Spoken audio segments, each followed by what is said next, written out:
A lone helicopter hung high above the battlefield. A Marine general studied the terrain, the disposition of his troops, the concentration of his own fire and the enemy's.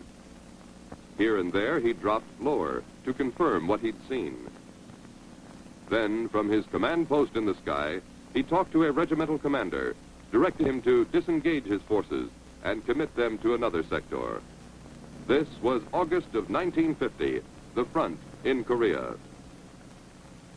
Helicopters, the hovering, vertical flying newcomers to marine aviation, were plunged simultaneously and for the first time into a dozen different jobs with the 1st Marine Brigade, which faced the enemy on the Pusan perimeter.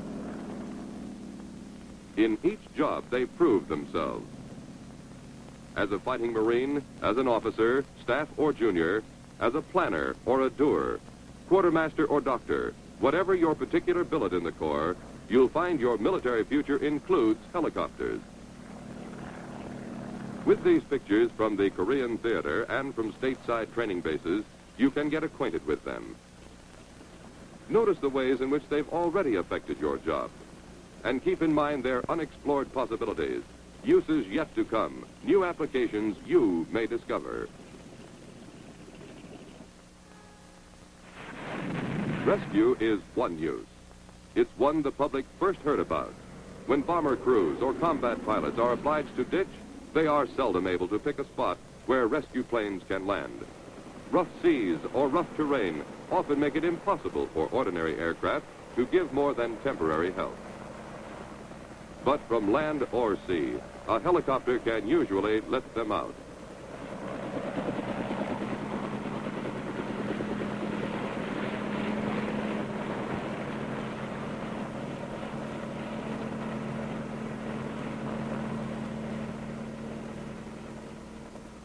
Or rescue when a unit is cut off by the enemy. Inside a tightening ring of enemy strength, waiting with a few priceless weapons and courage, there's seldom a convenient airstrip. But escape is possible, straight up. To the Marines' historic unwillingness to accept defeat on any terms has come even more stubborn confidence from this new kind of ground-air shuttle that can leap over enemy ambush and quickly redesign the battlefront. Another use the public learned of soon was swift helicopter evacuation of wounded. From outpost to base, the word passes quickly. The exact spot, the number of injured, the gear that's needed, the most feasible route out of enemy fire. The division air officer gets all he needs to know, then he acts. This procedure, calm, urgent, orderly, is the quick and thorough way the call for rescue reaches the operations officer. Each step an important assurance that rescue will succeed. Because for any man in the chain of communications or command, for pilots and corpsmen and plane crews, no assignment is more compelling than rescue. No target, nor advance, nor prize of war is served as earnestly as saving lives. It must be done accurately, on time, right.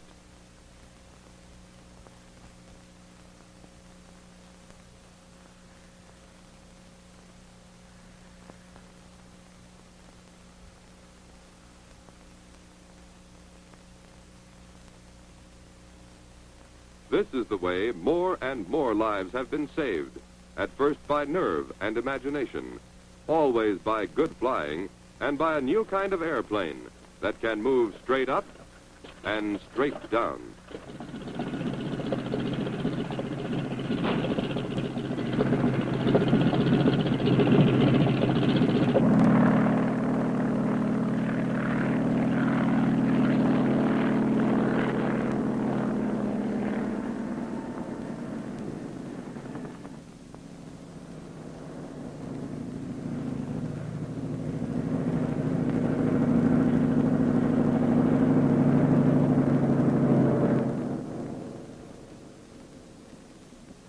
From the fringes of the battlefront, from rocky terrain, places no ambulance or truck could reach, from the gullies and peaks of Korea, men who needed more than first aid have been lifted out, carried to the field hospitals by Marine helicopters that swing close to the hills and woods for cover.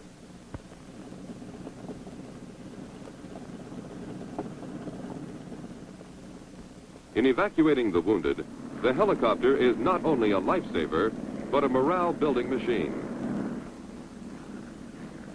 Wherever the combat Marine fights, however great the risk he faces, the helicopter is visible assurance that a hospital is within reach. From the field hospitals and dressing stations, the wounded may be carried a second time, far to the rear or to Navy hospital ships offshore.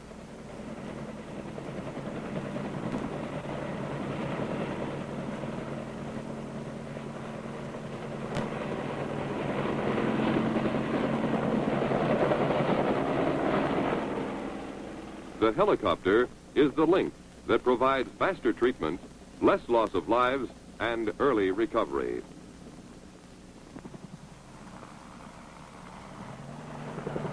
Moving men and cargo is another job.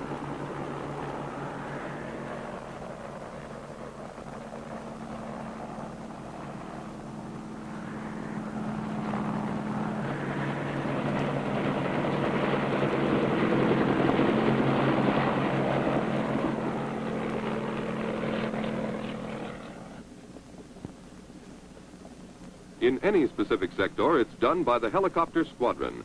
Men and gear, wherever they're needed, whatever the climate, winter or summer, quickly.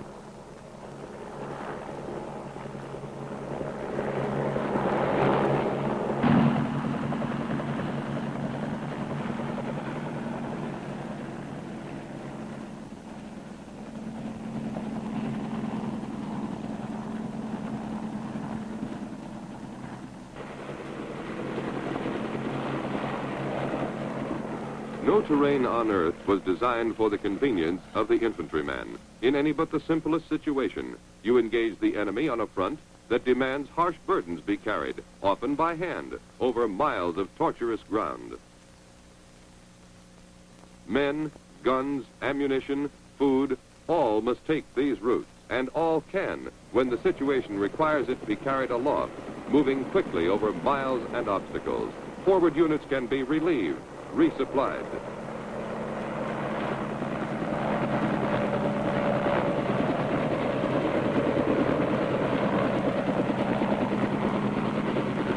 Food and water can be transported, guns rearmed, all by helicopter. By tradition, laying wire for telephone communications in the field is a slow, laborious process, but it is one that must be dispatched before unified ground action is possible. Telephone circuits enable a force to think and act as one, to share intelligence quickly, and to move with coordination. Now, VMO helicopters can lay more wire in 1 hour than was formerly possible in 10. Into a specially designed carrying bag go coils of wire, each about 300 yards long, joined end to end and ready to run. The bag is fitted for attaching outboard on the wire-laying helicopter in such a way that the wire can pay out freely from the center of first one coil and then the next.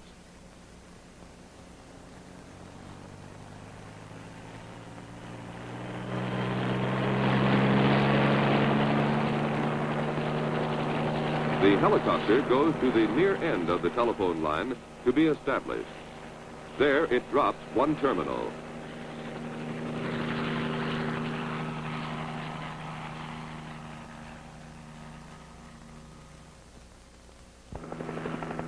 Then the helicopter heads for the other end of the line, paying out wire swiftly over terrain no other vehicle could cover. It can make use of trees as natural telephone poles for stringing wire across roadways above the traffic, saving the time required to bury surface-laid wire.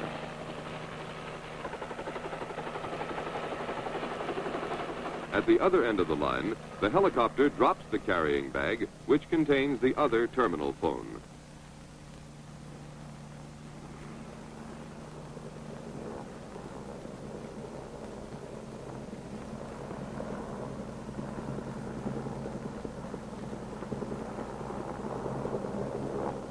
The circuit is established.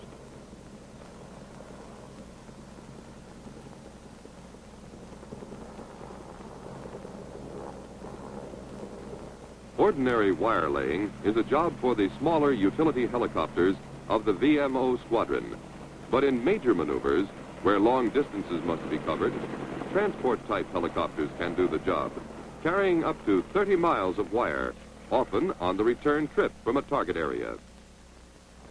There are some circumstances in which a helicopter is a good observation or command post. Unlike most fixed-wing planes, the helicopter lets you take a second look. Its unique ability at hanging motionless in the air or flying slowly in any direction makes it both an excellent platform and, unfortunately, when it is high and exposed, an excellent target. Its usefulness at observation or command is limited by the enemy's superiority in the air or by the nearness of his small arms and anti-aircraft fire. This was World War II, a major assault from the sea, an amphibious force that could strike and hold. This, you understand, was not vertical envelopment, but horizontal attack. Tightly formed waves of small craft, behind them the hulking transports, the warships to pound the beaches. If attacking from the sea is as old as war itself, this kind of assault upon the beaches was new, and it worked. Then, abruptly, it was old, probably impractical in wars to come. Why? Suppose this happened.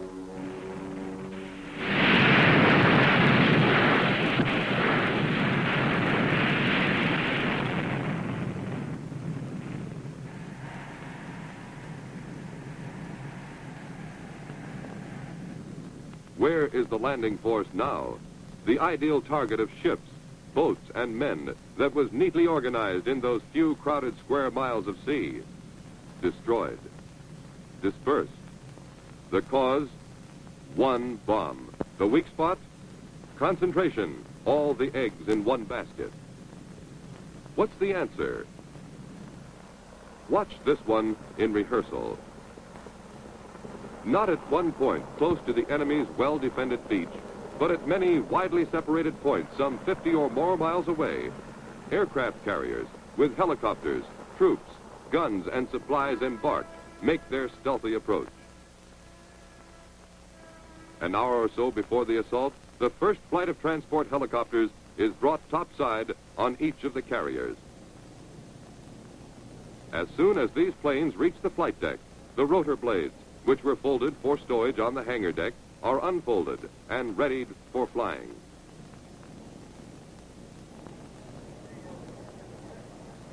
Last-minute pre-flight serving is done. The pilots man their planes.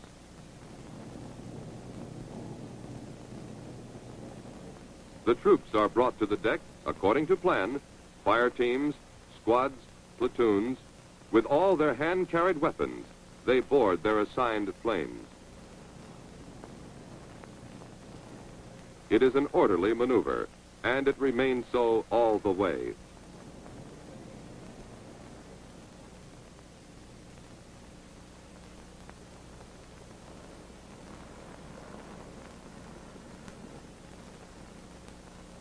The carriers keep the wind on the port bow where possible, so that the eddy of air currents on the lee side of the island will not affect the takeoff.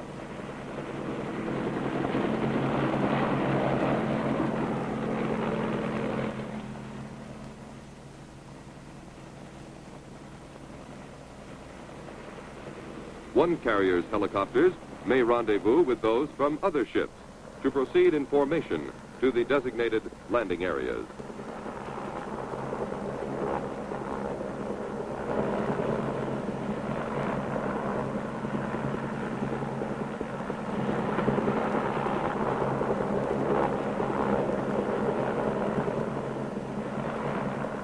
A number of areas may be occupied simultaneously by helicopters from widely separated carriers.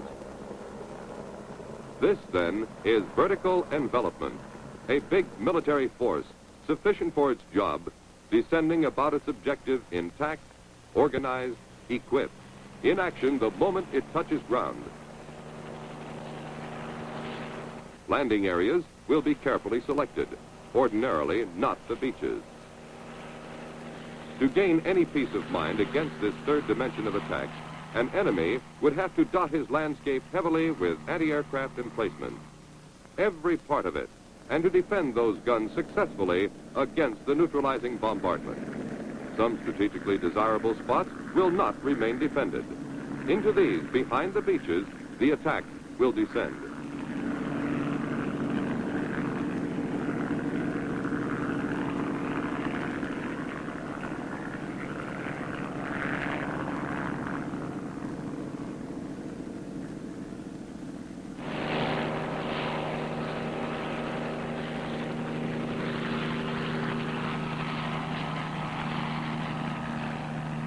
Unlike parachutes, helicopters put their men and equipment aground in pattern. Organization is undisturbed.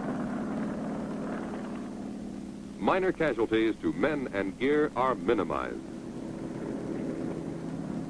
When the first helicopter waves have been landed, the helicopters return immediately to their ships, repeat the performance, bring as many waves of troop flights as the orders for the assault require.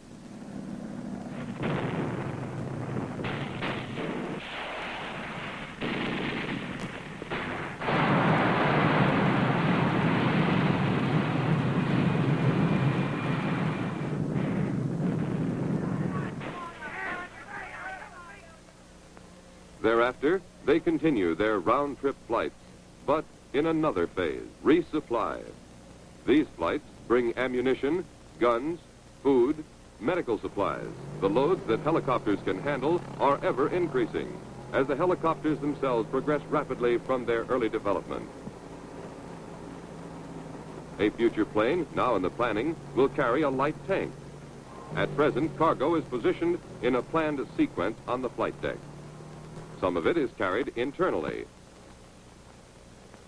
Other pieces for speed and convenience are slung beneath the plane. The hook at the end of the cargo wire is released by the pilot as the cargo touches ground.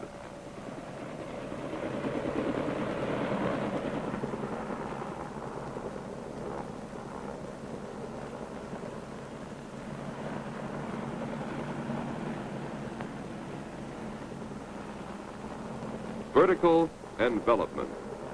An organized force of Marines, a systematic shuttle of men and gear from widely dispersed ships at sea, seizing vital enemy areas.